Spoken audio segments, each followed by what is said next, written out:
Yeah. Let me tell y'all about it.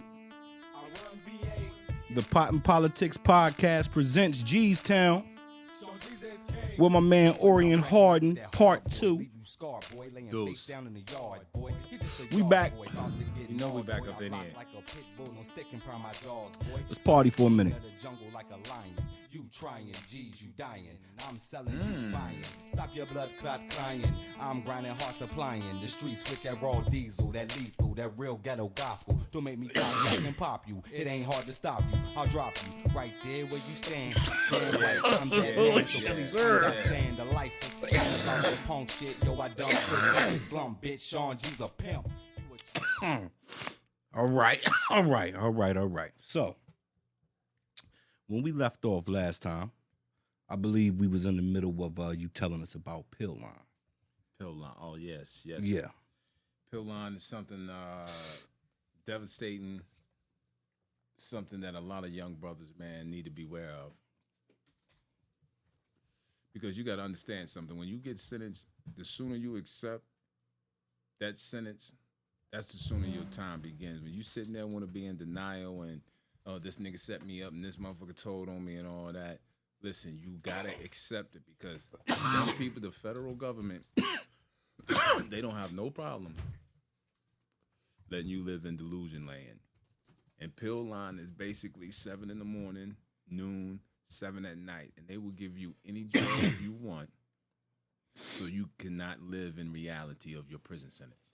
And let me tell you something, man. Pill line be like going to the fucking club, man. I'm talking about it's 1,000 niggas in pill line, 7 in the morning, noon, and 7. And listen, when they call it over the intercom, pill line, motherfuckers start marching like soldiers. They don't want to rap with you or nothing. I see you come in, I be like, Shaun, what up? Oh, nigga, I gotta go to pill line. Get you after that. Yeah. And I'm like, yo, man, leave that goddamn pill line alone, man. They ain't giving you nothing good for you, man. You got 20 years, get your ass in the law library, figure out your case, and get back like that. That's how G's get back. Okay. All right, so first year, you woke up, you said, you realized where the fuck you was at, it hit you. You got 19 more of these bitches. Right. Where are we going? It's funny you say that because in the feds, we kill our time with swimsuit model calendars. You know what I'm saying? Video vixen calendars. We'll order a calendar. Okay. For 2-3 years. And when the 12 months is over, we don't throw the calendar away. We take it down, put it in a little box, and we tell a nigga, that's one calendar gone. I done been in nigga cells, and they got 40, 50 goddamn calendars in a box on the side of their bed. And you like, what? Damn. I got 80 years, young buck. I done did 40 of them motherfuckers. Look at my calendars over there. And these niggas got calendars with Pam Grier. Like old school 70s and 60s Yeah, shit. man. You know what I'm saying? Farrah Fawcett, Bo Derek. You like, damn, these niggas been down for a long time. Yeah, but that's how you count your time in the Fed. So after that first one, nigga went and ordered a calendar. I got Buffy the Body. Y'all remember Buffy the Body? I remember Buffy. I got Buffy for a whole year. I got all 12 months of Buffy. You know what I'm saying? I start collecting my calendar, man. It's just like, you can't get institutionalized, meaning, you know what I'm saying? Yeah, this is what it is. No, I always used to tell correctional officers, I don't live here. I stay here. There's a difference. I live in the world.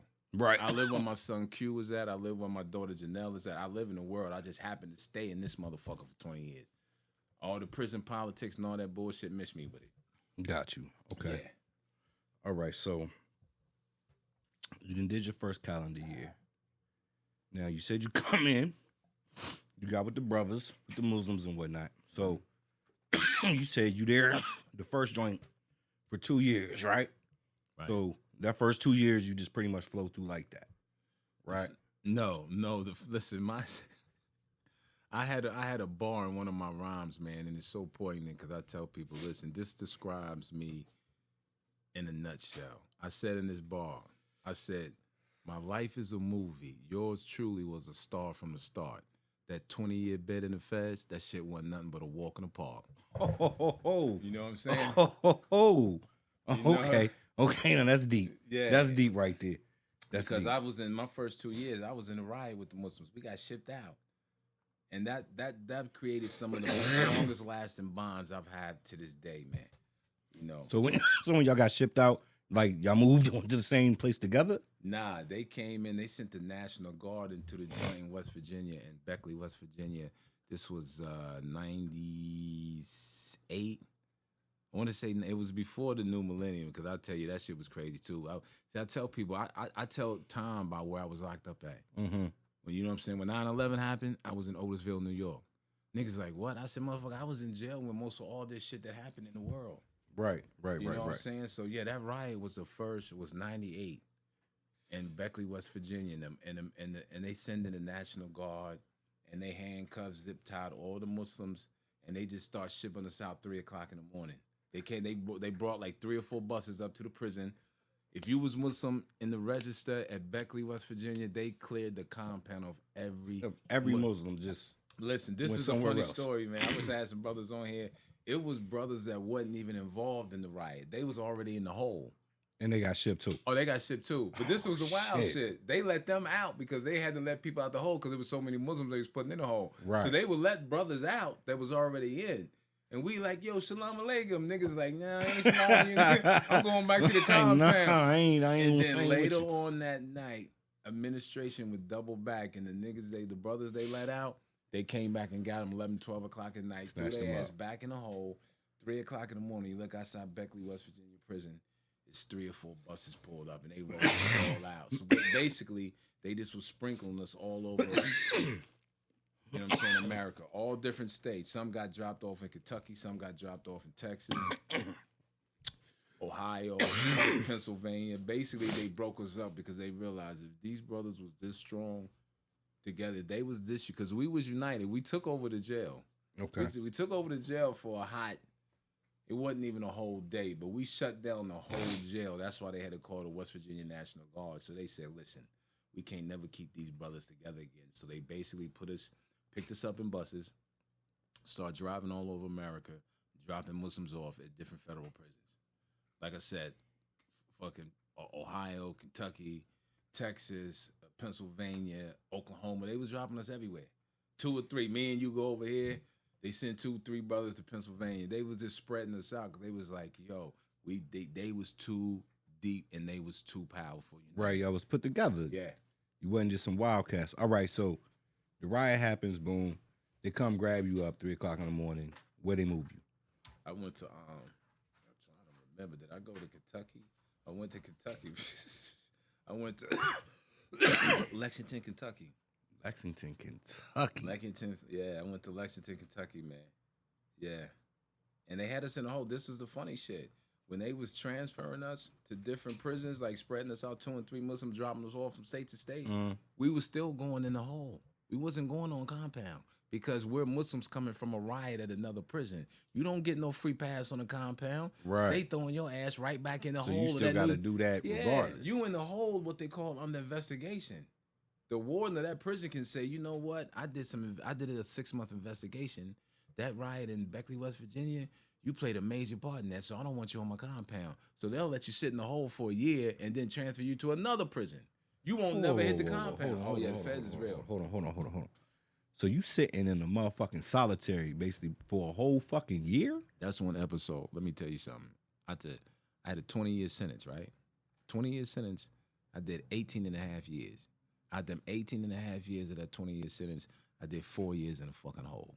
That's a whole different episode there. My 4 years in a hole, not all at one time, but within that 18 years, I go to the hole for 9 months for this shit, go to the hole for 6 months for that. Yeah, you go into the hole. Being a Muslim man and then being a jailhouse lawyer, which I was, you go into the hole. So they're keeping you away from everybody else to make sure. Yeah, they call you the alarm clock in the graveyard. They don't want you to wake up the dead. The smart nigga in the law library can wake niggas up. Hey, file this motion, bro. Put this petition in, man. You're going to get 3 years off your sentence. So they don't like motherfuckers like that. Okay. Yeah, so you the alarm clock in the graveyard. Don't wake up the dead. I was in 9 prisons, bro, in 18 years. So what did that tell you about how much they shipped me around? 9 prisons in 18 years. That's every 2 years. Yeah. They was getting sick of my shit. Listen, man. I was so wild. In the mess hall, brothers wouldn't even come sit at my table where I was eating because I would go so hard at the war. I would drop lawsuits on the warden at lunchtime. I'll go right up and serve him the lawsuit. You know what happens when you serve any federal official with a habeas to appear in court? You know what happens? Their accounts freeze. Because this is a call, you are being questioned about something in your professional capacity. So we can't pay you right now because you're in the investigation to answer this legal action filed by Orion Harden. Ooh. And I'm sitting in the law library just cooking shit up on the typewriter. Whatever you think you can get through. Listen, man, listen. One of the best things I learned in federal prison when the old heads taught me how to put liens on federal guards' property. You could put a lien on a warden's property and he can't access his bank account or nothing.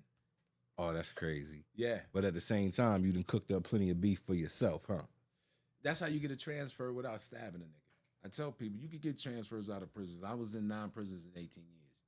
I got transfers because I would push that pen. So they don't want you there. They don't want me there. Because he don't want the heat on his own jail. Yeah, he want the heat on himself. He don't want me to tell 10 brothers how to do it. If 10 brothers is filing liens, and I've been in jails where it was hundreds of brothers filing liens on COs. So you might not get your bread or be able to make no moves for months. CO coming to work and not getting paid, and he got to look at the nigga that filed the lien on him. Every day. Yeah, that's how you get back at them, because they be dirty and on that Aryan Brotherhood shit and that racist shit. They be on that shit now. Right. So you got to figure out the way to level the playing field. You can't stab a fucking CO. You're not going to get away with it. There's cameras everywhere. You're going to get a life sentence, dickhead. Then they gonna kill you somewhere because the camera ain't gonna work and they gonna kill you. Oh, yeah, he hung himself. So you got to get him back in other ways, bro. That's why you got to outthink him. And that's why brothers will put liens on him. You put a lien on his property, he can't access his bank account, his checking account, his savings account. He can't spend money. He can't swipe his goddamn credit card, debit card, or nothing. He has to answer this in the public court, in the United States District Court. And that's what being in the law library, I spend more hours there than anywhere, bro. The law library and the chapel. I learned my religion. I learned the law.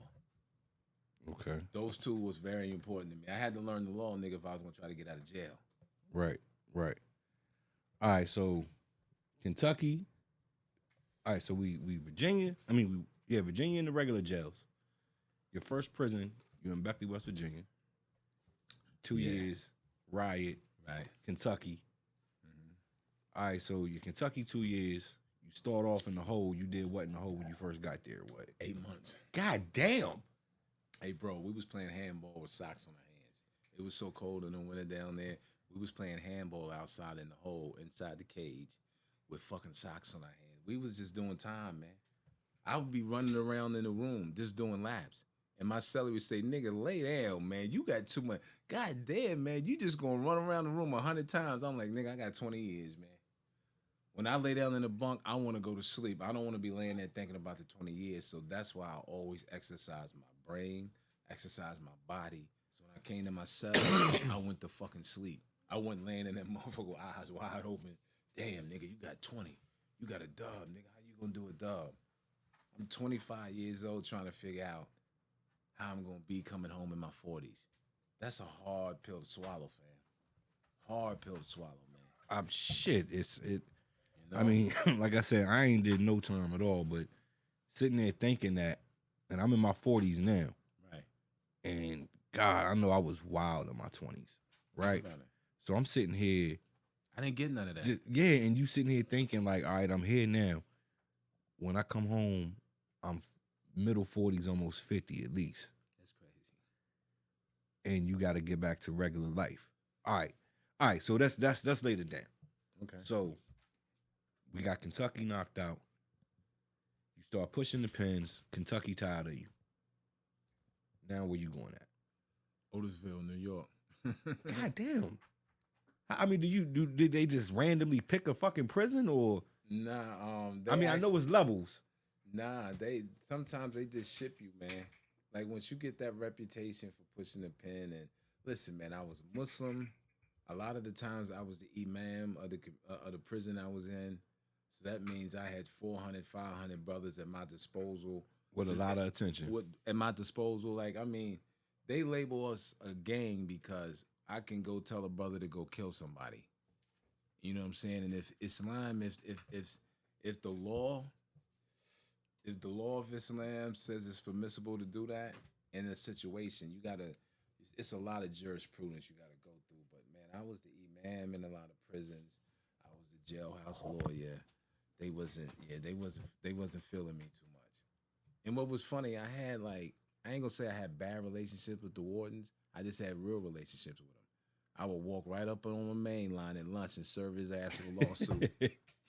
How you gonna deal with it? Listen, man, do you know how embarrassing that is, man? You're the warden of this federal prison, and this nigga just walked up in front of everybody, the lieutenant, the sergeant, everybody, And just chose and to serves eat you. And serves you. He's telling you right there he don't give a fuck about going through the hole, because that's what they do to you at first. When I first used to, because this is what they tell you, it's a sign of disrespect, because they want you to go through the chain of command.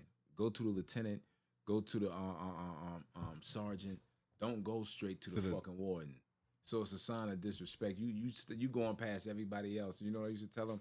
Motherfucker, I got 20 years. I ain't got time to be playing with y'all. Fucking with y'all. I only see that motherfucker 3 times a month. You lucky if you see a warden 3 times a month. So the motherfucker ain't there every day? What the fuck no, bro. Where the fuck he at? No, He supposed to be running the prison. That nigga ain't in there.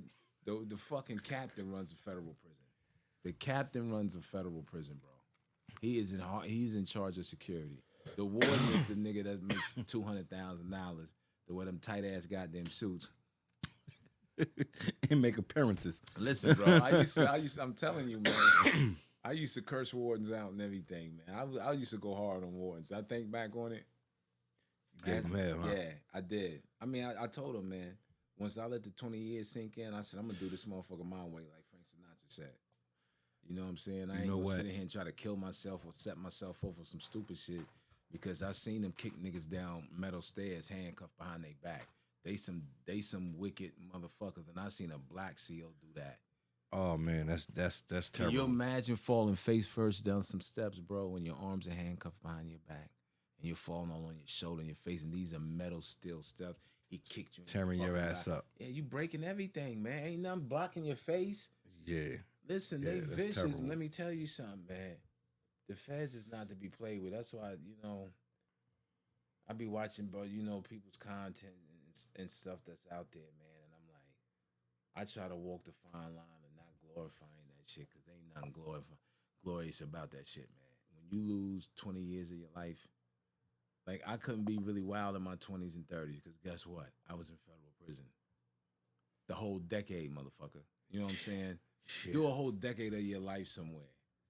You know off the rip. I went to prison at 25, went through all the rest of my 20s, went through all my 30s, and went through half my 40s. Nigga, I came home at 46. Think about that. That's some wild shit, bro. Yeah, that's heavy. That's some wild shit, man. Well, you know what? On that note, we gonna take a break. We'll be back in a minute. I'm gonna tell y'all about it.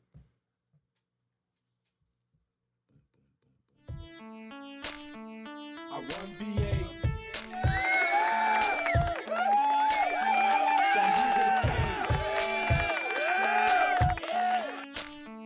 I run VA.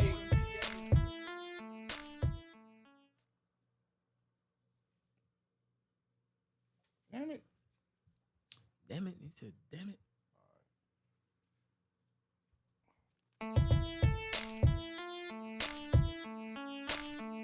I run VA. Shaun Jeas is king. Hey, is that a telescope or a tetoscope? This is everything that is good. You understand me? You are now reckoning with that You understand what I'm saying? Lit up a tampon, man.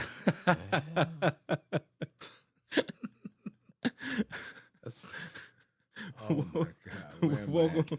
Welcome back to JeasTown, man. This nigga's trying to wild on my big ass J, but I'm saying, I know y'all don't want to see me keep rolling up all shows, so I figured I just roll big. And, that's big, brother. Get to it. That's definitely big. All right. So now, boom, they move you to New York. Right. Now, what's that move like? Because you just came from down south. Now you all the way up top. Yeah, that was my best joint I was in, man. Otisville by far was the best federal prison I was in, man. Hold on, man. We had a ball in Otisville. Otisville was like that. It was like that, bro. So you saying it was like that? Like, I mean, what kind of shit y'all was doing? Man, we was gambling, having all type of Super Bowl parties, and that's when this to tell you what time and place, if you can remember. That was when Bernard Hopkins beat Felix Trinidad. When the brother from Philly beat the Puerto Rican. I remember that. Hey, I remember won. that. Hey, I won You was old. I won $800, bro. When we listen, the next morning, that Saturday morning after the fight, Friday night, and we heard over the radio that Bernard knocked him out. All the Puerto Ricans didn't come to breakfast. Niggas was in the mess all deep, like, yeah, pay me, Poppy. Cause everybody on the compound, everybody black, Turk Bernard, of course, and everybody Spanish and Puerto Rican, Dominican took Tito Trinidad. And when Bernard beat him, listen, they didn't come to breakfast, Sean. They pay their debt now. They pay their debt, but they pissed. Yeah, they was pissed. They was on the phone all day calling in debts. You gotta get that money up, man. Send that money to his girl, man. Yeah, they just knew Tito was gonna crush Bernard. But yeah, I was in Otisville. I remember that. So that's how I'm trying to time frame it for you, to tell you like what prison I was in during that time. I was in Otisville during that Bernard Hopkins fight. Yeah, Otisville was dope, man. I had listen, you want to hear a wild story? Absolutely. That's why we here. That's why we here. When you come through a prison, you go through medical, you get checked out, you get cleared to go on the compound. You can't be in population if you got anything, tuberculosis, any type of shit, any type of infectious disease. You know what I'm saying? Right. Hepatitis. So even like STDs, all of that. Well, type of I shit. mean, you get tested. You get tested. They draw your blood. When you go to a prison, you just don't get off the fucking bus and walk on the compound. Right. No, you go into the hole. Every prison you go to the hole because they're going to check you out before they release you to their compound. They're going to check your paperwork. Yeah, listen, they're going to check your paperwork to make sure, okay, is he a rat? Is he in the Aryan Brotherhood? Is he a Muslim? Is he folks? Is he GD? You know, is he Nieta? Is it whatever? You know what I'm saying? They're going to put you in a box. They're going to look at your paperwork, and then they're going to let you go to medical, and they're going to weigh you, take your blood pressure, draw blood. They want to make sure, okay, dude, it's cool to go to our compound. We can let him out in population. Or they can say, dude, ain't cool. You know what I'm saying? He got a lot of enemies here. So then what the fuck they do with you? They leave you in a hole, and then they transfer you to another jail. You just get passed around till you can go to a yard. That's on you. You could tell them, yo, put me on the yard. And they like, listen, man, niggas gonna run you off that yard in an hour. Man, put me on the yard. And it's happened. It's happened, man. But, you know, people, that's the whole thing about being a stand-up dude. If you didn't put nobody in jail and you ain't cross nobody, jail ain't really that hard for you. You just got to duck and dodge shit. Right. If you a stand-up dude and you ain't no rat and you ain't on nobody's paperwork, jail is just something you got to survive. You know what I'm saying? Right. You shouldn't be getting caught up in jail politics. Niggas that get caught up in jail politics, them niggas be on people's paperwork. Niggas be cooperating, doing all that type of old rat shit. You know what I'm saying? I got you. Makes sense. All right, so you're doing the New York time. Basically, the New York time is easy. The food was easy. I gotta tell you the crazy story, okay? All right. About medical. So I'll tell you, when you come there in jail, you go through medical. So in New York and Otisville, they had the baddest medical staff ever. I'm talking about these motherfuckers look like Lisa and goddamn Jennifer Lopez. Them motherfuckers was right, bro. Okay. They was right. So when you come through, man, they check you out and all that. So I seen that it was mad chicks in medical. And the dude was working there, an inmate. He was already there, a kid named Louis from Boston. He was Puerto Rican. And I was just talking some shit to him. I said, yo, bro, I'm trying to get a job. These some bad bitches over here, man. And he started laughing. He said, I know, man. I've been working here like 6 months. I said, word? He was like, yeah. I said, man, get me in here, man. You know what I'm saying? Right. Lo and behold, a week later, I go to my team. My unit team is my case manager and the people that's in the housing unit that, you know what I'm saying, that help you acclimate to prison. Okay. They tell me, medical want me to come work for him. Oh. Your boy was in there. So you in there? I'm in there, medical, man. I'm getting happy endings and everything. I had a little Spanish bro used to give me the young. Little happy, you know. Yeah. Get you through your day right type shit. All right, well, I mean, I'm sure if I had to do some time, I would much rather do my time like that for sure. That's why I said Otisville was the best, hands down. The time went so fast, man. It was crazy, man. That's also, you know what else I was at Otisville for? 9/11. Ooh. Our phone power, everything went out. Because Otisville is right up past the Bronx. Okay. Yeah, it ain't Okay. far from the city. All right, listen, I got to take another quick break right quick because I just had a technical difficulty, but I'll be back in a minute, all right? All right. I can't take this shit no more. I can't take it. I can't take this shit no more. I can't take it.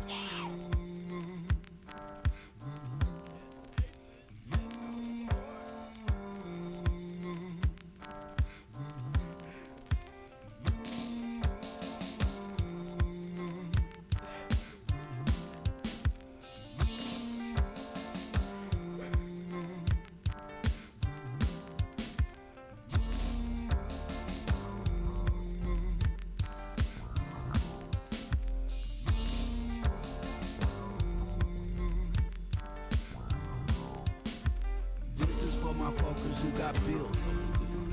This is for my folkers, check 1, 2. This is for my fuckers never live like a hoe. Me and you, toe to toe, I got love for the underdog. This is for my folkers who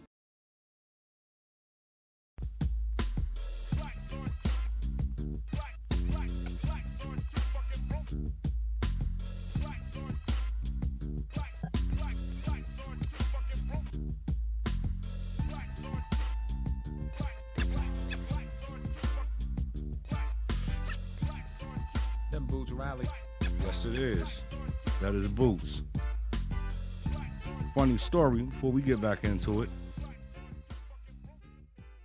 I have had conversations with Brother Boots, and Brother Boots has cleared me to use any of his music any way I choose to in any show that I do, because that's my guy. Shout out, dope. big shots out to my man Boots Riley. Big shots, big shots. I like that. Okay. All right. Boots is dope, no question about it. Boots is definitely dope. All right, so boom, Otisville, you getting handymans happening. Yeah, man, the life of Riley.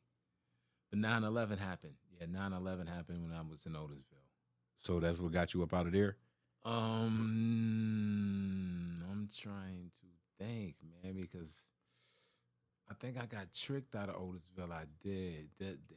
I got tricked out of Otisville. They told me I was going to Jersey. They said I was going to Fort Dix. Okay. Because Otisville is a medium high and Fort Dix is a low. So, you know, most people, they go from Otisville, New York, down to Fort Dix, and you can get in the camp and all that stuff in Jersey, be close to the city and all that. But they tricked me saying I was going to Fort Dix, so I signed up for a transfer, and they sent me to another medium high. Oh, shit. They sent me to Pennsylvania. They sent me to McKean in Pennsylvania. It's funny you say that, man. This is kind of like therapeutic, reliving my, you know what I'm saying, my bed. Because I had to think like, yeah, why I ain't want to leave Otisville? Why would I leave Otisville? I was getting my man on. I'm working at medical with Louis. Me and Louis selling syringes on the yard because these niggas was banging dope and everything. We was out there getting and selling syringes for $1 a syringe. We would take 10, 15 syringes a day out the medical supply room. Louis was my guy, man. Shout out to Louis, man. Boricua up in Mass. Yeah, he gave me the game over in medical. So yeah, I was loving Otisville. I had to think, why would I want to leave that? But I thought I was going to Fort Dix, and they tricked my ass, sent me to Pennsylvania. So you thought it was about to be an easy road, and they still Yeah. fucked you some more. Yeah, because you know when your points drop, you go down to security levels, and everybody want to get to a camp in the Fed. See, in the Feds, you have 4 security levels. You got max, medium, minimum is lows, and then camps. And camps don't have no fence, so you can go get your mans. Like you can go to the Super 8 and you know the camp. I got some camp stories. I was at Petersburg camp. Okay. That's coming up down the line. That's down the line, man. I told you I was in 9 joints, man, in 18 and a half years. So you got to figure, man, I was in a bunch of jails, man. They was moving your boy around. I'm telling you, I seen a sky marshal. Those are the officers that fly you on planes when you getting transferred. What people don't Like the Con Air yeah, shit. Con Air is real. The plane is flying over the sky right now. What's today? Sunday. Yeah. Inmates are getting transferred Sunday night all over America to different federal prisons. You got to understand, if say you get in a fight in Pennsylvania, say you get in a fight in the yard in Pennsylvania and you can't stay on that yard, they're going to send you as far away as possible. So say if they send you to Texas somewhere, you think they're going to drive you from Texas from fucking Pennsylvania? No. They fly ain't you. no way. It'll cost them too much. I'm telling you, them planes, Con Airs are flying right now, man. So they just stopping like airport to airport and shit. But they go to like military bases. They don't go to the regular airports, international. Oh, They fly to military bases that's around the area, and then they put you on buses. From there. Yeah, it'd be buses at the military airports. Yeah, that's what they be doing. They be landing at military bases and stuff like that. You know, it's wild, man, because like I said, I seen a sky marshal son start. I was in prison so long, I was flew so much that me and the sky marshal knew each other, you know what I'm saying? Because he would see me a lot. He was like, damn, Harden, you back on the plane? I'm like, yeah, I'm going to make you use some of that diesel fuel. Yeah, I'm going to make you spend some money. Yeah, I'm back on this motherfucker, yeah. And I seen his son start. I was in prison so long flying on Con Air, I seen his son coming as a 19-year-old. He introduced his son to me. I had some dope relationships with COs, man. Oh shit. Excuse me. I had some dope relationships with COs. Yeah, I ain't going. That's heavy. All right, so you leave New York, now you're in PA. And I take it they got you in the country, like in the mountains, right? Oh yeah, everything in PA's in the mountains. Yeah, Yeah. McKean was sweet though. They used to call him McKean the Dream. Barbara Walters went up there, did a special, and they fucked it up, man. Oh, for real? Yeah. All right, so how long are you there, and what's your life there? McKean the Dream. Oh man, this is up in Bradford, Pennsylvania, in the mountains of Pennsylvania, man, all the way past Pittsburgh. So we looking at now what, we're year five-ish, 6s. We definitely year 5, 6-ish, yeah. Okay. So we 6 in. You gotta think, yes. Third prison. Yeah, third prison. In the mountains in Pennsylvania. I loved it, man. I loved it. I had fun up there. I had fun for real, man. Like it was a crazy place, man, because it was really, really, it was really violent. Not trying to be funny, but niggas was always getting stabbed and niggas was fighting and all this old shit, man. But it was some cool dudes up there, man. I had fun in McKean, I did, man. For real. I was in McKean 2 years. I had fun in McKean, man. I ran into a cop that arrested me in Brooklyn, New York, and McKean. Think about that. And he was locked up too? He was locked up. I ran into a cop. I ran into a cop that arrested me in Brownsville, Brooklyn, New York in 1989. He was in my housing unit. And we both knew when we seen each other where it was from. That's what was so eerie, because I was in the laundry room and I seen him peek his head in. And this thing, you know, I don't know about anybody else, but I remember a motherfucker that locked me up. Yeah. I don't care. I'm You know, sure. and when he peeked his head in, my mind just said, like, it didn't immediately say that, but after he walked off, and I was like, damn. That probably look at that fucking cop that arrested me back in Brooklyn when I was, you know, I just said that. And then when I went out and I asked the CO what was his name, and when he said Michael Dowd was a dirty cop in the 30th precinct in Brooklyn, New York. So it's crazy you even remember all of that shit. You gotta remember it because it happened. That's what I tell people, man. When you lived a little bit, man, I'm gonna be 55 next month. When you lived a little bit and traveled, you know, I've been in 40 to 50 states. You know, a lot of people can't say that. You know, like my sons, they ain't 10 yet, and they done been in almost 10 states. Right. We travel, so you know when you travel, you run into people, man. Like I was with Gotti, I was with John Gotti, brother, Gene, and all his family, man. His Carmine Agnello is John Gotti's son-in-law. He was married to Victoria Gotti, John Gotti's daughter. But yo, listen, I was with all them, man. We was in the hole together, man. Them dudes was funny as shit, man. I'm telling you, the Italian dudes was funny. They used to call me Mikey because I was always boxing in prison. I was always doing something with boxing. I was holding the mitts for niggas. We was always doing shit. So they be like, Mikey, you're a good guy, Mikey. I mean, they would send me money and everything, man. Carmine and all them dudes, solid dudes, man. So it's like you in the world and you like, damn, these is big fishes, man. And they got on khakis. They got on khakis like me. They got 15 motherfucking years to do. It's wild when you start meeting these people moving around. You got to think, man, I was in there with ex-mayors, ex-police officers, ex-judges, you know what I mean? You in there with it. It ain't just they locking up people selling drugs. You in there, yeah. Crooked motherfucking cops and... Kwame Kilpatrick, the ex-mayor of Detroit. Oh, wow. Yeah. He was in the feds. What's the dude down in Birmingham? He just died. Dude used to be the mayor of Birmingham, Alabama. I forgot his name, Ron something, but I was with him in Kentucky. The ex-mayor of fucking Birmingham. They got his ass for bid rigging. Said he was rigging bids for his homeboys' construction firms, and they gave him like $300,000-$400,000. And he was like, shit, that's what everybody doing business in Alabama. And they locked his ass up. Put his ass in jail. 15 years, he died. Ooh, he died in prison? Yeah. Damn, that's horrible. Because you got to think, he came to prison. He was in his 50s already. He was the ex-mayor of Birmingham. It wasn't like he was young. Larry Ellison. You look him up, that's his name, Larry Ellison. He was the ex-mayor of Birmingham, Alabama. So he came to prison like 50, damn near 60 probably. You know what I'm saying? Right. So you know that got to hurt. Can you imagine not being locked up your entire fucking life? And then you get locked up in your 60s? Like, what? Yeah, that's heavy. How the fuck you go 60 years without be fucking with police and then you get knocked off in your 60s, your late 50s? Like, what? You was breaking the fucking law that old? Right. And then you get hammered. Yeah, and you know that's the rest of your fucking life. That's the rest of your life. Yeah, he died in prison, man. So the thing about the feds, man, you don't in go there. to jail. I had a celly from Sri Lanka. Like, I didn't even know what Sri Lanka was from until I met this dude. And I'm like, you from Sri Lanka? Get the fuck out. What? Where the fuck is that? Sri Lanka's on the outside of Africa. It's oh my God. I mean, Sri Lanka's on the outside of the coast of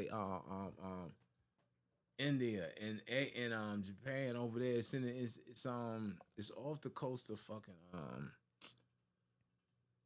is it India? All right, well it's somewhere. Yeah, it's over there in the Somewhere Indian over Ocean, that- Sri Lanka. that way. It's an Asian country.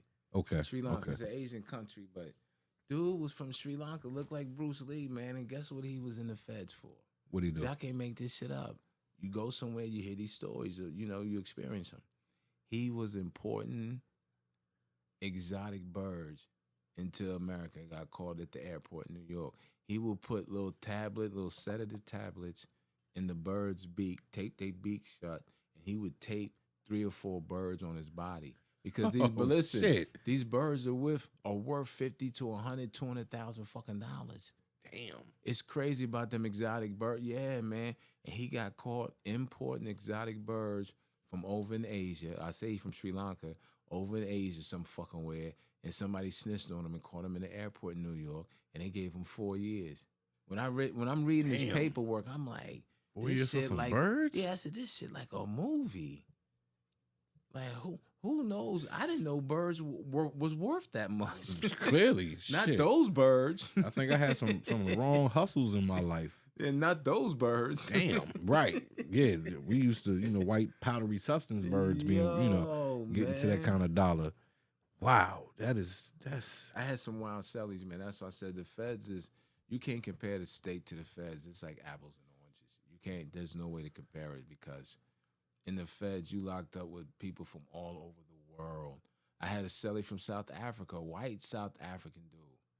You know what I'm saying? Uh-huh. Yeah, I had some wild cellies, man, and they was good dudes, man, and we sat and broke bread and ate in that cell, and he told me about South African life. Like, this dude is swim with great white sharks, and I'm like, what?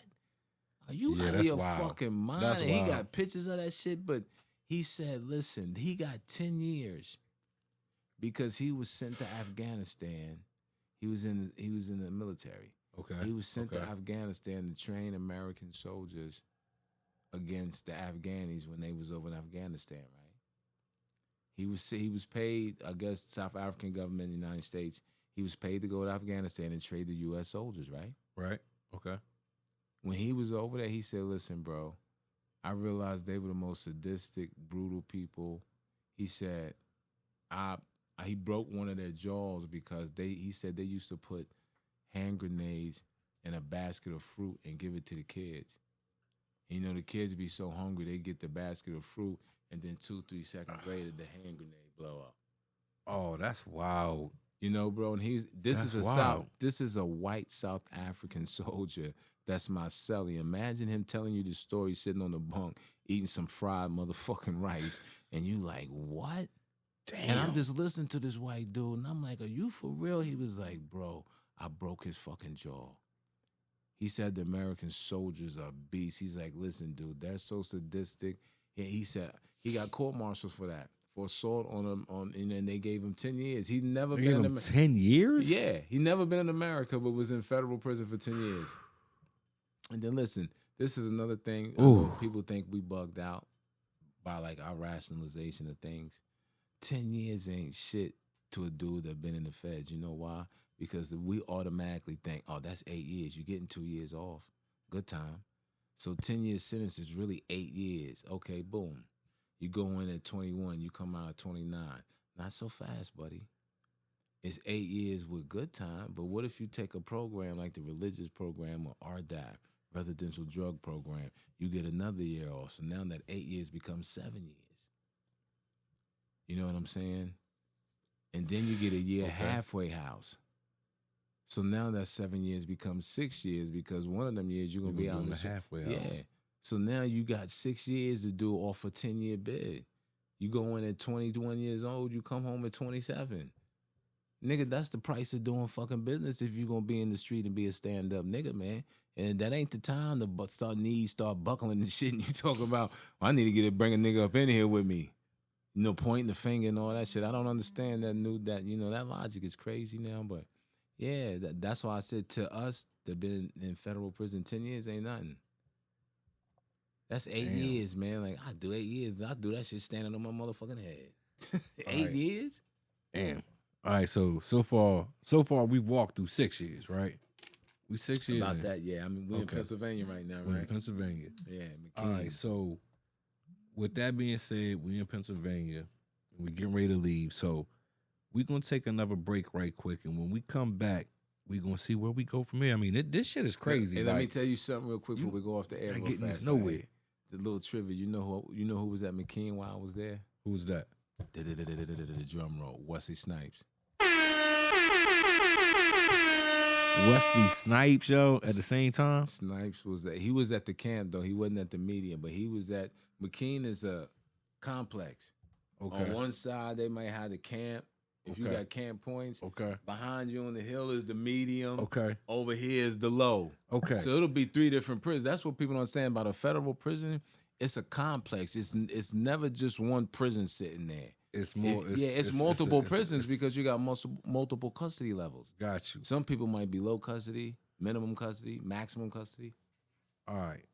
So y'all keep that in mind, and we'll be back in a minute. All right. Check 1, 2. This is for my folks who never live like a hog. Me and you, toe to toe. I got love for the underdog. I raise this. I can't take this shit no more. I can't take it. I can't take this shit no more. Damn. I can't take it.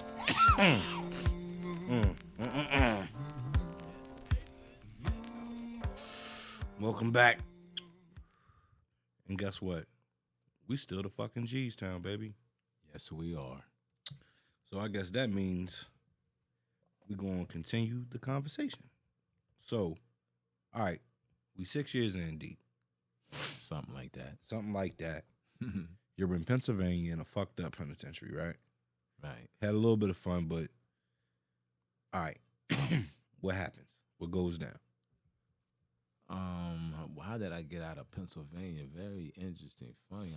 I wrote a book up there. You wrote a book? I wrote a book in Pennsylvania. It's in the Library of Congress right now when it rains, it pours. Oh, shit. Yeah. I got a fully copyrighted copy in the Library of Congress. You got to send them a copy when you want to get your book copyrighted. Right. Okay. Or any act, whatever you got, poem or whatever, collection notes or whatever. But yeah, but I got it. I wrote that. I wrote that in McKean. I watched two niggas get married in McKean. That kind of really threw me off on niggas. After that, All right. And just hold on, just for clarification, before we get into the story, I would like to say that the Pop and Politics podcast have no shared views with any other person on how gay folks or any other people live their life. All right, continue that. So you watched two dudes. not only that, to see grown men go to commissary and buy these two men wedding gifts. From commissary, that's deep. That blew me. I said, yo, this is the alternate universe I'm in now. I felt like Orko on He-Man. I knew I had transferred into another fucking alternate universe. But I said, you telling me your people are sending you money from the street and you going down to the commissary to get Biff a pair of gray sweatpants because he getting married to a nigga on the yard Saturday? A wedding gift for two men that's got wives and girlfriends and children outside, like, huh? Yeah, that's heavy. Yeah. That's heavy. Yeah. That's something I remember from McKean. You know, writing my book, I remember watching two dudes get married on the yard. You know what I'm saying? No hate. No shade, but I'm just saying. Right. It was just different. It was a parallel alternate universe. I'm like, what the fuck is this? Y'all dudes going to spend your money to get them wedding gifts? Oh, okay. Wow. I tell you something else that was significant that happened at McKean. My mother had given me a congressman's address, and I had written him about the situation and the conditions of the prison. So I take it the prison was not good money. This is what was dope. I wrote the letter not thinking to get any feedback. I'm up in the weight room one night.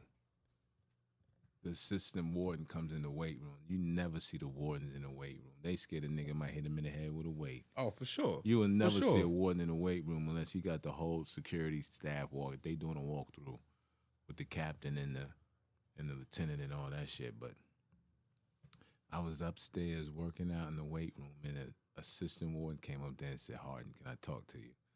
I was like, "Man, I'm working out, man. It's 7 o'clock at night. What's up?" I'm not thinking about the letter I wrote the congressman 3-4 months ago. It's been a minute. I'm not thinking about that. And you ain't heard shit really back. I ain't heard shit. I'm telling you. I'm just thinking, man, nigga got his shit didn't get past his secretary. That's what I'm thinking. I sent it to him. Boom. The assistant warden said, "I really need to talk to you, man." He said, "I got an acting member of Congress that just notified me talking about the conditions that you sent him in the letter." Oh. I was like, what? Okay. That's when shit got real. I'm like, oh, I got a congressman in my pocket, man. I'll keep his name on the low for right now, you know what I'm saying? Because I'm pretty sure he's still an acting member of Congress. Okay. You know, I don't hold no sway either way. I've never voted in 54 years, and that is something I'm extremely proud of. See, that just shows you, you know, the difference on how men think and react in the world. But all right, so they come get you now. So I'm sure your time left there is short. They getting ready to definitely get you the fuck out of there. Oh, you already know when the sister warden came there, he said, "Where you want to go, man?" Oh, so he was just like, "Hey, listen, we walked the get a track. show now." We walked the track, man. It was like 7 o'clock at night in the summer in Pennsylvania in the mountains, man. He came up to the weight room because I was an orderly in the weight room, and he asked me, "Can you talk to me, man?" I'm like, "I'm working out." He's like, "Man." He told me that the congressman had notified him and the warden.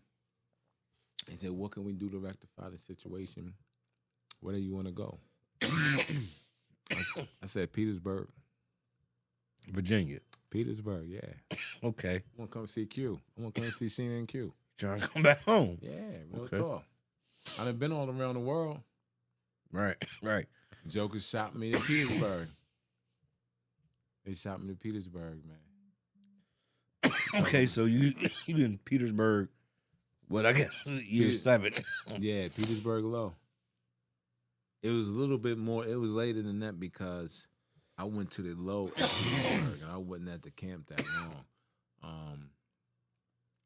It was like year 8 or 9.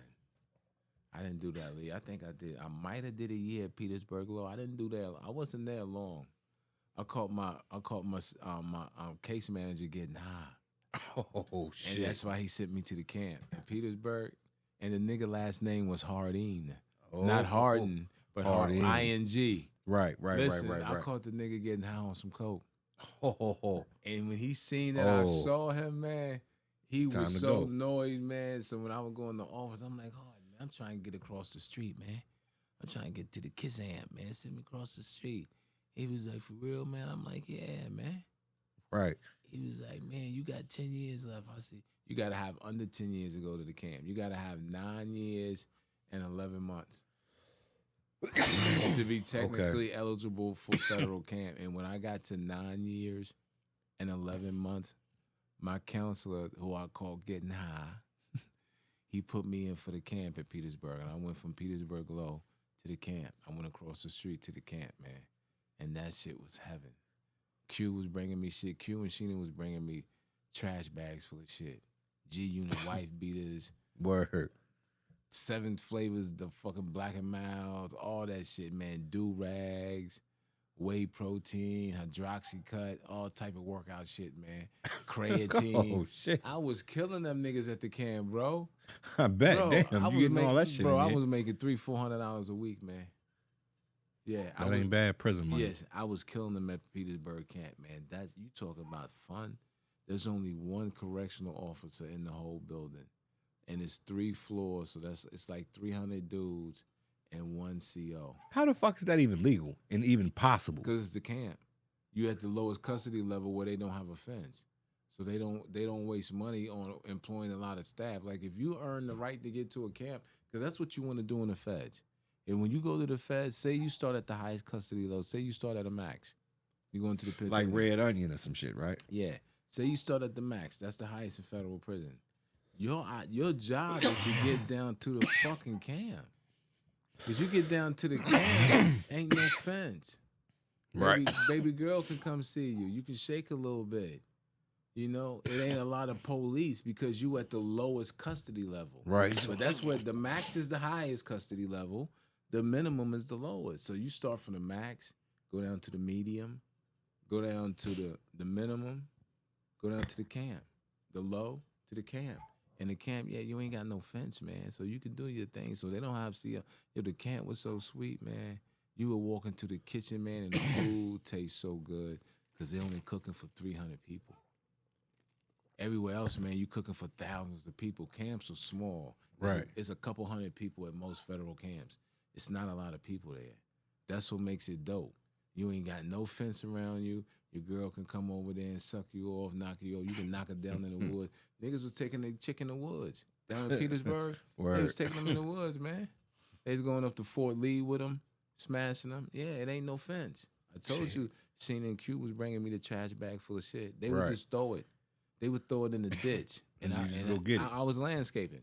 Oh, shit. So, yeah, that was my detail at the camp. You in there. Yeah, I'm landscaping. So when Sheena would throw it, she would tell me where she threw it at.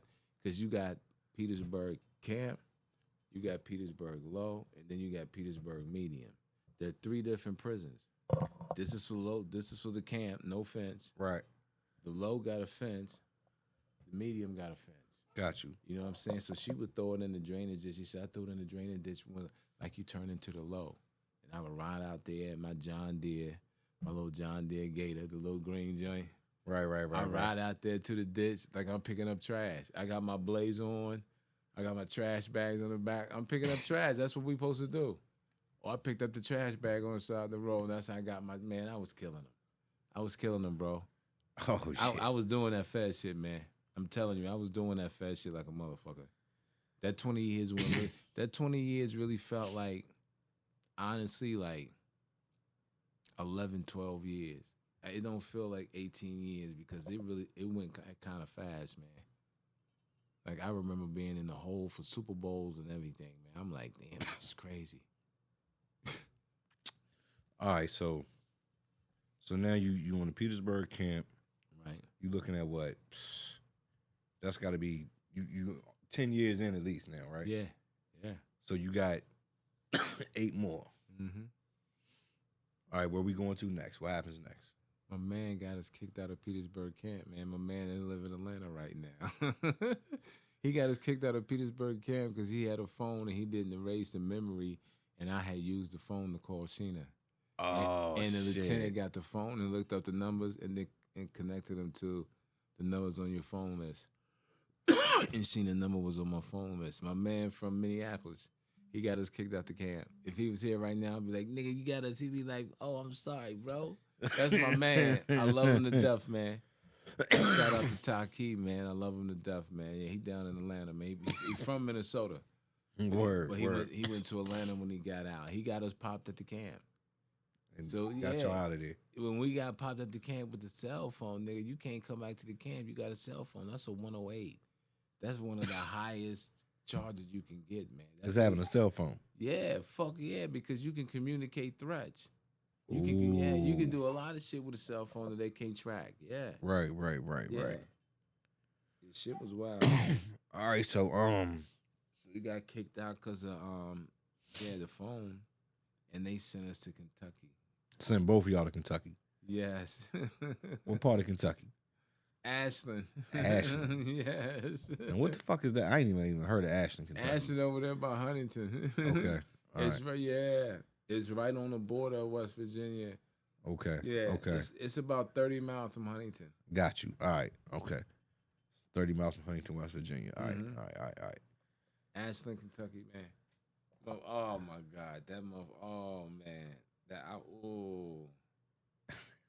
All right. So Ashland, Kentucky. yeah. What do that do for you? You know, like what? How you start swinging there? Because I know that shit is crazy.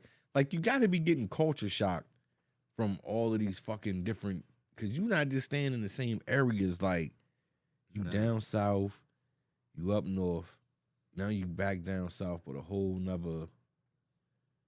Listen, man, when you got 20 years, they're gonna move you around a little bit, and because they don't want you to get comfortable enough to compromise a correctional officer to do something that's advantageous for you.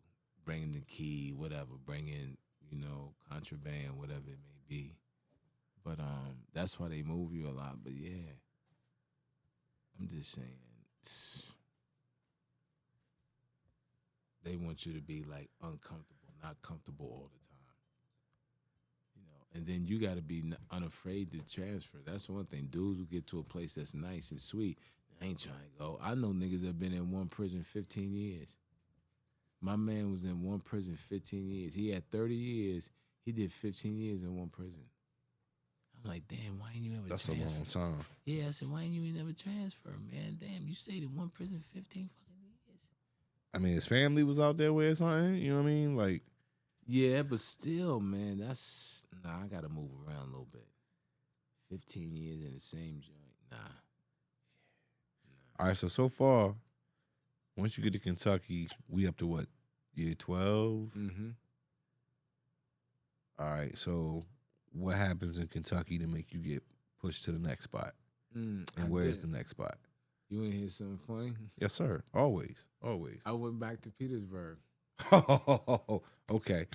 So you go back to Petersburg. After how long? Hey, guess how I got back to Petersburg? All right, what you do? I took the religious program. They had one of them faith-based initiative plan programs that was grant money from the federal government, and they got something called the religious program, and you can just sign up for it. If you complete it, you get a year off your sentence.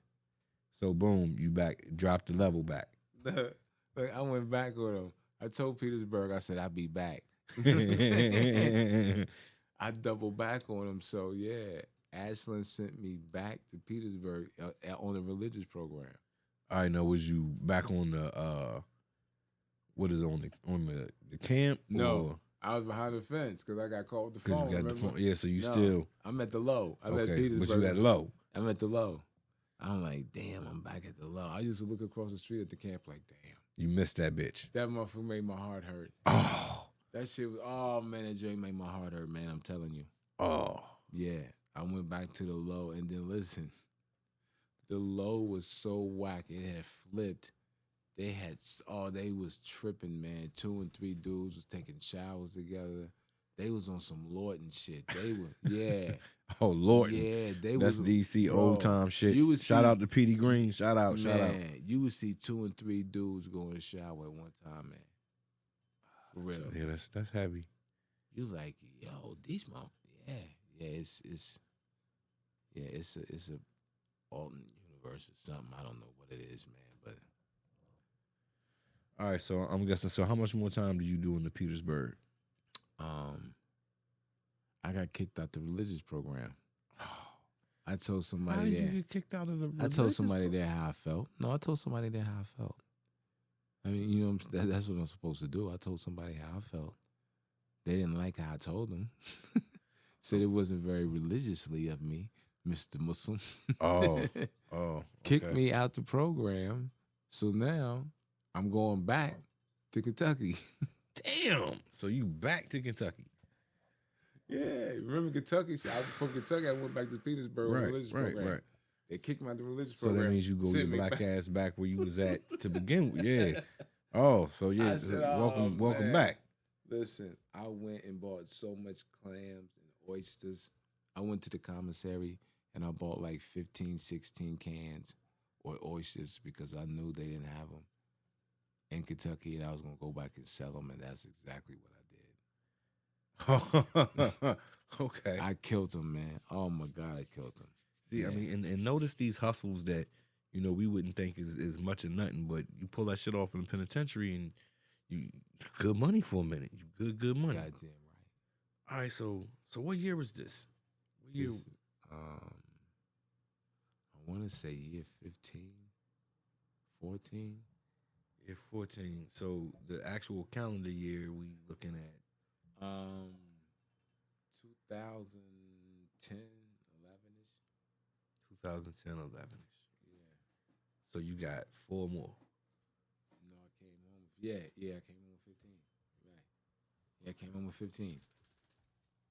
Okay. Yeah, I came home May 5th, 2015.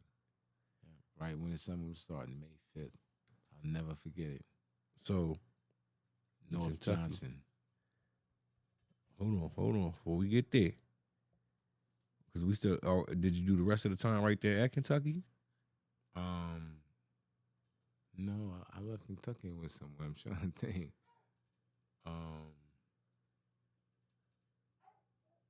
I go to Ohio? I think I went to Ohio.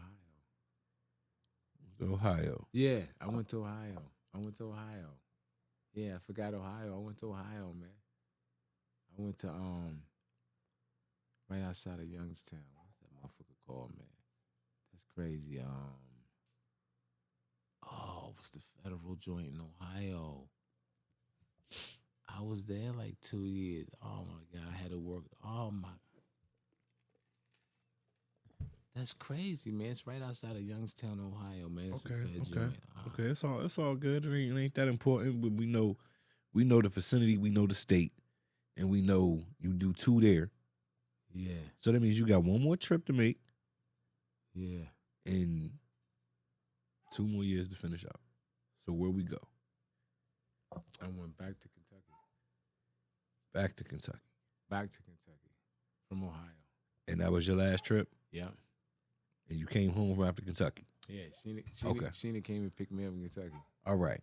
So now, here's where, you know, let's say you counting down, you say you did your calendars, right? Right.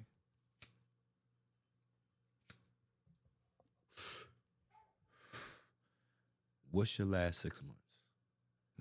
What's your life? Because I know at this point, I know you gotta be tightening up a little something. No, man. Shit. No, man. I got a brother, Tab. Me and Tab would spin the track, and we would crack jokes and talk about everything, man. Our children, the fact that, bro, you walk that motherfucker down, bro. He used to tell me that every day. He was like, little bro, you walk that dub down. and you ain't burnt out going out there, man. Like, yo, you about to have some fun, man. You know, we need more brothers like you going home. Yeah, me and Tab used to walk the track. We used to spin the track every day. The last 6 months, man. His daughter died during that time, man. It was a tough time, man. That was crazy. His 18-year-old daughter died. Mm. And me and him was spinning the track every day, getting me ready to go home. He had been home, man, come back on. This was his second joint. All right. So this is the second. This was his second joint. Yeah. So what do you got going on in your mind? Like, do you got fear of coming home? Because, I mean, I done heard stories and I done seen people come home after way less time than that. Right. And they be fucked up. Right. I also once knew a man who was only supposed to do like 13, 14 and ended up doing like 30 years or some shit and was wild the whole time. So what is your mind thinking, like you preparing to, you know, come back to the real world, which I know the world that you was in is real, was just a different world. Right. Where's your head at? What are you thinking to come home with? Well, I had learned about trading, which is I'm so thankful for, man. If you don't know anything about trading, I implore people, learn how to trade. Learn how to trade financial instruments, man. It's a game changer, man. But I learned how to trade in prison, man. I had a personal training certification. So I was like, I know I was going to come home and do something in the gym, something like that. I just wanted to get out. Like, I've been locked up so long, and I'm just like, I just want to get out. Right. I don't care what pop off. I just want to get out so I can go see what type of job I can get and that, you know. What Get you to gonna be make with shape? you. Yeah. And that's exactly what I did.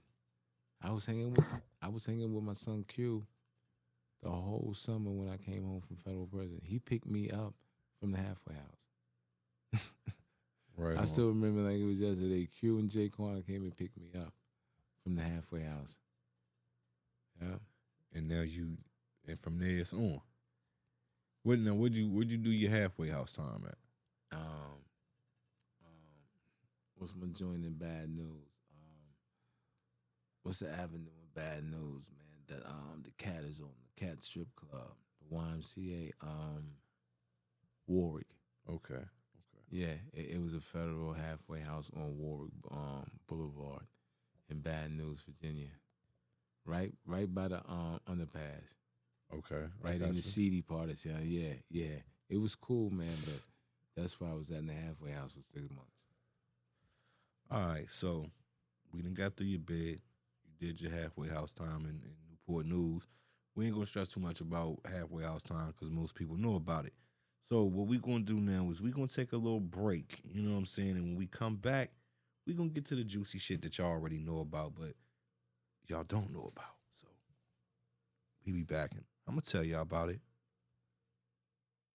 Lying, you trying, G's, you dying. I'm selling, you buying. Stop your blood clot crying. I'm grinding, hard supplying. The streets with that raw diesel, that lethal, that real ghetto gospel. Don't make me cock back and pop you. It ain't hard to stop you. I'll drop you right there where you stand. Damn right, I'm that man, so please understand. The life is ain't about that punk shit. Yo, I dump quick, you get slumped, bitch. Shaun Jeas a pimp.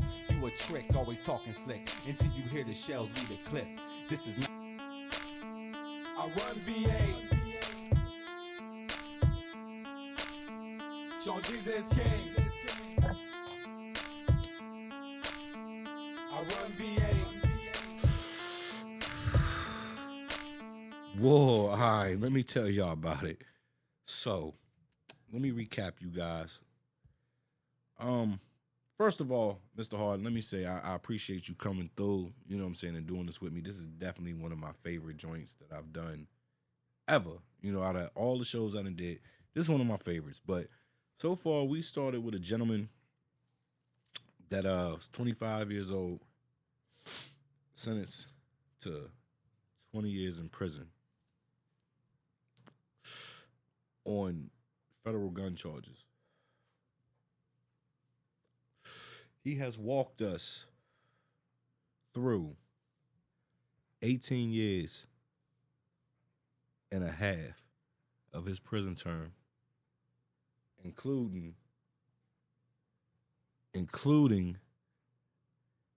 the halfway house. You get out the halfway house, bruh. Everything's going good. Let's skip forward 60 days in. Now, like I said, I remember we had this conversation. And you said, I said, bruh, why the fuck would you go back to jail for, some bread after you did all this time? You say to me, for the money they gonna give me, I can stand on my head for 60 days. And you go to fuck to jail. Like, you go to jail. How's that, tell me about that experience, man. Like, and give me the juicy, because I remember you was about to knock the white ball out because he tried to take your bunk and shit. Like, you know what I'm saying? I thought it was going to go down. You fucking with the young boy. He's a dope head, though. What's going on? They got the other rat. They got the rat ball in there, and he don't see shit. When he get on to talk to the people, he telling he ain't see nobody using no drugs or nothing like that. It was crazy. So what was it really like for you?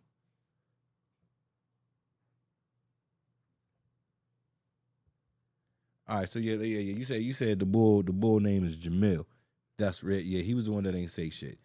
Yeah. Like I was asking you. All right, so what was it really for you? Like, run it down. Give me the dirty that, niggas ain't see the behind the scenes on. Tell me the shit that we need to know. Well, the thing is this. None of the cast members know. Only cast member I knew was Kendra because me and her went in at the same time. You don't know none of the other cast members. Okay. You know what I'm saying? Right. So you don't know who's who. I just figured Jamil was a cast member because when I went in the unit with him, when I went in the pod with him, I said, this nigga on the show. I could just tell the way he was acting, you know what I'm saying?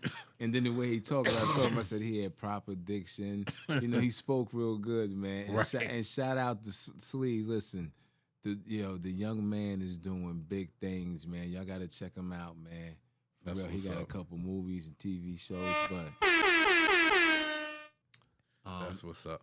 I knew he was on the show, but listen, you don't know no cast members. So you just for self. You don't know who's who. You just in your mind like, nigga, you gonna make it because they paying you 3 different ways. You getting paid per episode. You get paid more if you make it through the season. You getting reunion checks and all this shit. You know what I'm saying? Right. So it's different ways they paying you. So I'm just thinking I gotta survive. Like I gotta make the 60 days. Yeah, once you get to the 60, then you got all the bread. You topped out. All right, so I know you almost spun the fuck out and crashed out when the boy tried to take your bed. No, listen. I mean, because the way they made that shit look, they made it look like, the bull was like, look, fuck the bull. Listen, this is what I love. This is what I love about Hollywood. They know how to splice and put shit together. They took 2 different episodes that happened almost a month apart and made it seem like me and homie was going to beef over the bunk. Now, I did say something to him about the bunk, but it was because I went somewhere. I went to medical, and when I came back from medical, he was in my bunk. Right. And I'm like, yo, how the fuck you get in my bunk? And he was like, I had a white bunkie before. I didn't know he checked in. Okay. And he was cool with my white bunkie.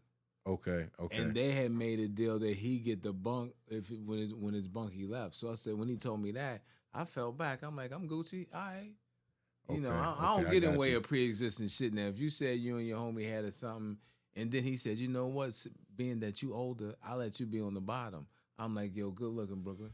Okay. Yeah, okay. So he ended up, but they took 2 different episodes and made it seem like I went to the shower and came out the shower and the white boy was in my took your shit. Right. It made that shit look like it was very intentional and shit. I'm telling you, they're very good at splicing the storyline together, man, and make you think. That's one thing I know because that was 2 different episodes, man. Okay. I seen it in a couple other places too, but yeah, it was wild to see what they showed the world and what they cut or what they edited. All right, so make it through the 60 days in. Yes, sir. You do the reunion. Yes, sir. So now you know mostly everybody, and I'm sure you still connect with some of them. I take Yes, it. sir. All right, so I guess that's dope. You made some friends, you made some money, you got on the celebrity list. That's dope. You know what I'm saying? That's some dope things. Let's applaud that up. You know what I'm saying, for a brother that did almost 20 in a joint. You know what I mean? That's heavy. Thank you. That's heavy. Thank you. All right, so I guess now what's next. I know you got the Oddcast going on, which if y'all ain't checked that out, he do some shit on the Oddcast. He's moving around. He's always got something for y'all, so y'all check that out. But I mean, what else you got going on next, bro? What is it? Man, I don't even know, man. I just finished being a soccer coach. That was Yeah. dope. That was dope, right? Hey, that was the most fun. I coached the Bad News Bears of soccer. These kids cracked me up the whole season, man. And it's like, my little man just turned 8. He turned 8 this week. So now I got... Shout out to Cali. That's my boy. Yeah. Shout out Cali. They something else, man. I'm just, I'm raising them and being with them and being thankful.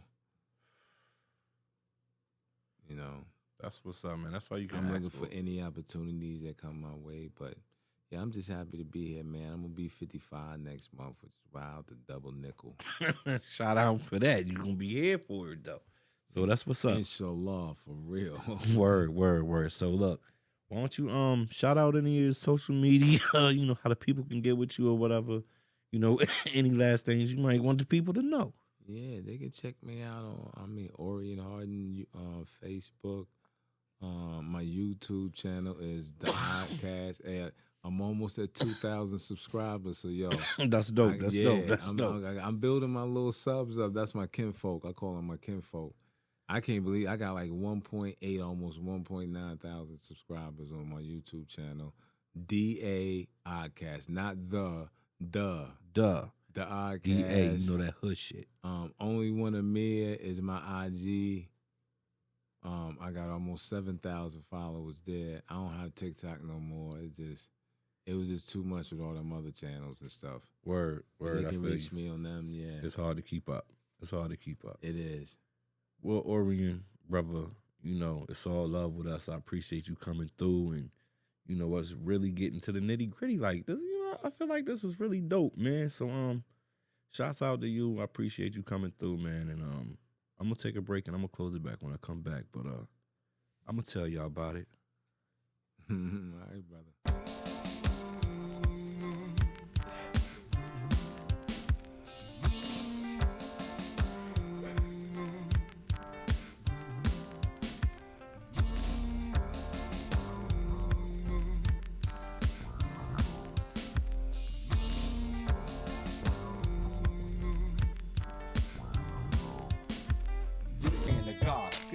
Is what I flirt with, but when you young, you thuggin', you ain't got much more to work with. Let me tell y'all about it. I'm just trying to fill my stomach. I can't. Yes. I ain't stressing about tomorrow. So, as y'all can see,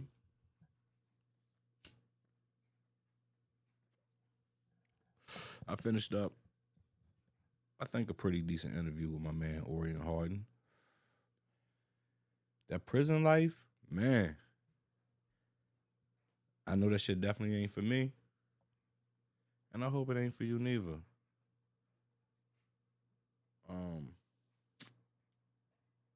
That's all I really got for y'all. I'm gonna be back with something dope again real soon. You never know who's gonna be next, but you can believe this right here. I am definitely gonna tell y'all about it. Peace.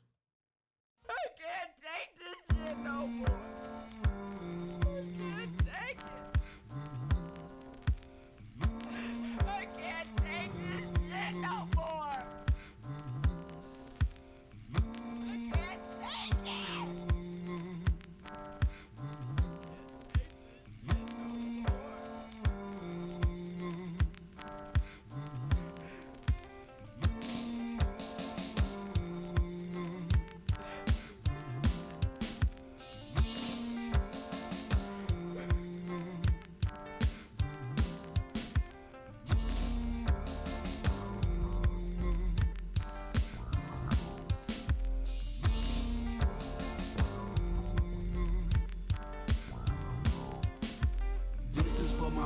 who got bills overdue. This is for my folkers, check 1, 2. This is for my folkers, never lived like a hoe. Me and you, toe to toe, I got love for the underdog. This is for my folkers who got bills overdue. This is for my folkers, check 1, 2.